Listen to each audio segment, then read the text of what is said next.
Halo Mas Bro, dengan Niko dari Obat Gaptek di sini. Dan hari ini kita akan unboxing dan first impression dari HP yang lagi happening banget. Apalagi kalau bukan Xiaomi Redmi 1S. Langsung aja kita belah bro, dan sama-sama buktikan. Emang beneran pantas nih HP buat didemenin sama banyak umat. Yuk kita cek udah sama-sama.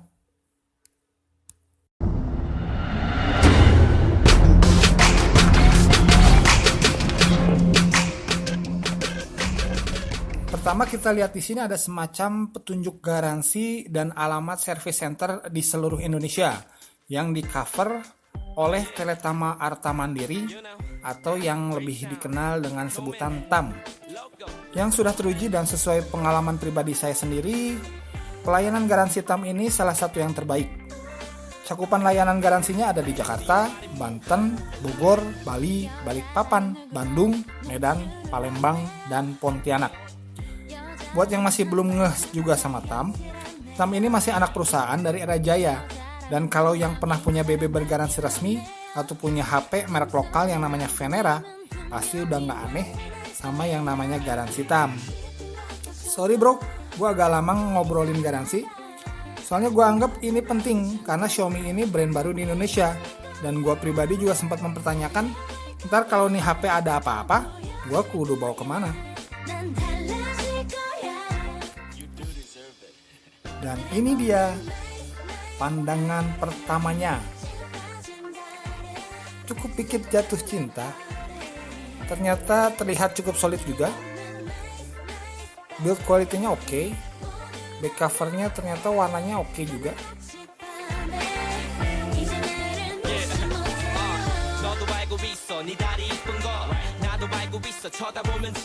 Lalu ini pasti buku petunjuk plus ganjel sekat box. Biar kaku diisi buku petunjuknya di dalam. Jadi karton yang tipis juga nggak apa-apa. Lumayan ngirit kan. Lalu kemudian ada charger dengan output yang cukup besar, yaitu 2 ampere.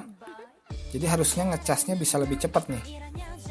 Buat perbandingan aja, chargernya Asus Zenfone outputnya hanya 1,35 ampere. Dan rata-rata HP Lenovo yang mid-end lah, mid-range gitu outputnya 1 ampere aja. Biasanya kalau yang 2 ampere itu kita bisa dapat di handphone high-end kayak Samsung Galaxy S4, Galaxy S5, dan sebagainya. Jadi oke, cukup bisa diapresiasi chargernya dengan output yang besar. Selanjutnya ada kabel data standar saja dan baterai berkapasitas 2050 mAh. Ya cukup sedang lah. Tapi kalau lihat bodi HP-nya yang nyampe 9,9 mm, harusnya ruang buat baterai bisa lebih gede dong. Beres unboxing, ayo kita bareng-bareng melototin desain nih HP Xiaomi Redmi 1S. Di bagian depan ada kamera depan sebesar 1,6 megapiksel yang bisa rekam video HD 720p dengan kecepatan 30 frame per second. Ada speaker tentunya dan 3 tombol kapasitif yang tidak ada backlight-nya atau lampu latarnya. Di sebelah kanan ada volume rocker, di bawahnya ada tombol power yang terbuat dari plastik dua-duanya walaupun telah dicat dengan warna silver, tapi rasa plastiknya masih kentara banget. Lanjut ke bagian bawah, di situ ada slot micro USB untuk ngecas dan transfer data, juga support USB on the go. Ada mikrofon juga. Di sektor kiri polos-polos saja, nggak ada suatu tombol atau lubang apapun. Sedangkan bagian atas hanya ada jack earphone universal 3,5 inch. Di bagian belakang atas ada mic noise cancellation atau penyaring suara. Juga di sana ada kamera 8 megapiksel yang bisa rekam video full HD 1080 pixel. Dibarengi dengan flash atau lampu flash dan juga speaker body yang disimpan di atas. Sedangkan di bawahnya ada logo Xiaomi Chrome yang cukup oke. Kalau menurut saya pribadi, bagian desain depan kiri kanan HP ini kayaknya standar-standar aja, nggak ada yang menonjol, standar seperti handphone kebanyakan. Bezel atas bawah kiri kanan juga menurut saya masih terlalu tebal, masih kalah sama seri LG L terbaru yang baru keluar, L70 misalnya. Ketebalannya juga cukup tebal, 9,9 mm, walau masih oke lah. Bobot juga agak berat untuk ukuran HP di bawah 2 juta, tapi juga bikin mantap digenggam. Seperti yang saya singgung barusan juga, tombol volume dan power walaupun dicat silver juga masih kelihatan plastik banget ya, dan terlalu ringan untuk dipencet, jadi kesannya kurang solid. Beda ceritanya kalau handphone ini dibalik. Menurut gue, buat harga 1,5 jutaan, kayaknya agak susah nyari handphone yang sisi belakangnya lebih cakep daripada handphone ini.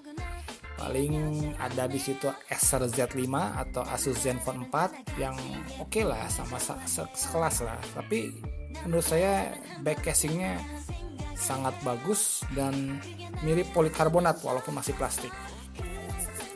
Disk chrome di sekeliling kamera dan logo chrome Xiaomi di bawah bikin makin cakep tampilan back casing handphone ini. Warna metal grey juga menurut saya oke, bikin gagah untuk cowok. Cuma kalau untuk cewek, ada berita nanti di Lazada juga jual back cover dan warna-warna yang lebih girly atau catchy. Juga di situ juga dijual earphone-nya yang nggak dikasih di box ya, sayang sekali. Juga ada power bank buatan Xiaomi semua. So stay tune aja di Lazada. Tapi tetap ada minusnya.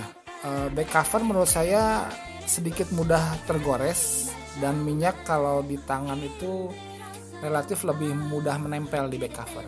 Jadi harus sering dibersihkan. Kalau tadi saya ngebahas dari sudut estetika, gimana dengan material build quality-nya? Menurut saya idem atau sama saja. Di harga 1,5 jutaan bakalan susah nyari HP lain yang bisa lebih baik dari Xiaomi Redmi One S ini. Yang lebih mahal banyak. Bagian kaca depan menurut GSM Arena juga sudah aman terlapisi Gorilla Glass 2. Tapi kalau dari informasi website xiaomi.com-nya sih nggak ada informasinya. Jadi amannya tetap pasang anti gores coy. Back covernya walaupun masih plastik tapi tebal dan solid. Plastik dalaman di bawah back cover juga kelihatan solid. Hanya yaitu tombol power dan volume aja yang menurut gue masih agak sesuatu gitu. Walaupun konon uji coba komponen tombolnya itu lulus 100.000 kali pencetan bro. Apakah pegal tuh mencetin tombol? Untuk komparasi yang pertama, kita bandingkan dengan HP yang gak kalah fenomenal bro, yaitu Asus Zenfone 5 yang beberapa bulan terakhir ini sama-sama jadi rebutan karena stoknya ternyata langka, walaupun sekarang sudah berangsur normal. Dari dimensi jelas Zenfone 5 lebih bongsor karena nampung layar 5 inch dibanding Xiaomi S1 yang hanya 4,7 inch. Tombol kapasitif di bawah layar sama-sama nggak pakai lampu belakang atau lampu latar atau backlight. Jadi di tempat yang gelap ini HP harus bersusah payah nemuin tombol kapasitif yang pengen kita sentuh bro. Tapi lama-lama sih ya kebiasa juga. Untuk desain sampingnya Asus Zenfone kelihatan lebih tipis, walaupun sebenarnya ketebalan Asus Zenfone sebenarnya lebih tebal bro, yaitu di 10,3 mm dibandingkan 9,9 mm punya Xiaomi. Jadi kesimpulannya bagusan mana? Sebenarnya masalah desain balik lagi ke selera masing-masing sih.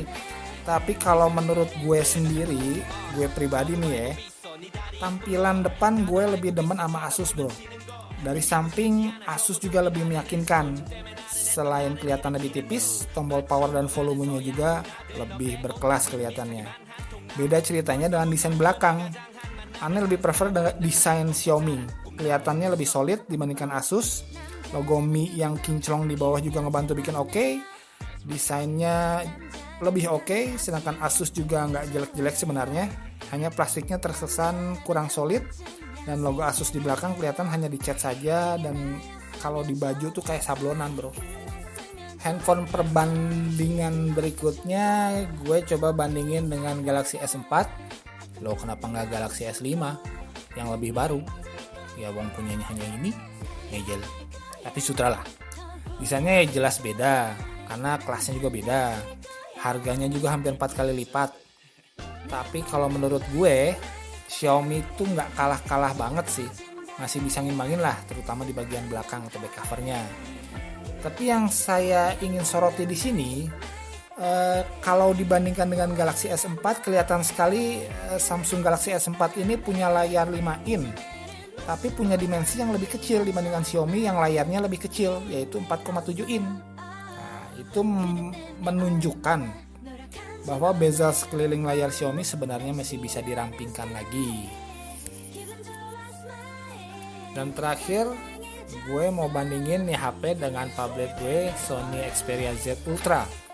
Loh, kok jauh banget ya? Tapi di sini gue bukan mau ngebandingin ukurannya, dimensinya, atau material build quality-nya, ya jelas kalah lah bro. Tapi di sini gue pengen nunjukin ternyata bentuk depan Xiaomi ini masih senapas dengan desain Omni Balance-nya khas HP-HP keluaran Sony terbaru bro. Desainnya cenderung kotak, minimalis, sangat berbeda dengan desain-desain dari produk Samsung atau LG atau HTC. Gitu bro. So beres ngebanding-bandingin, ya gua tutup aja videonya. Mungkin hanya sekian yang bisa gue sampaikan. Semoga bermanfaat.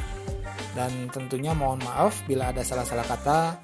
Dan mungkin di video berikutnya gua mau sedikit ulas tentang spesifikasi hardware dan juga user interface MIUI nya. Jangan lupa memberikan jempolnya kalau suka dengan video ini. Akhir kata, tetap sehat dari virus gaptek bro. Assalamualaikum warahmatullahi wabarakatuh.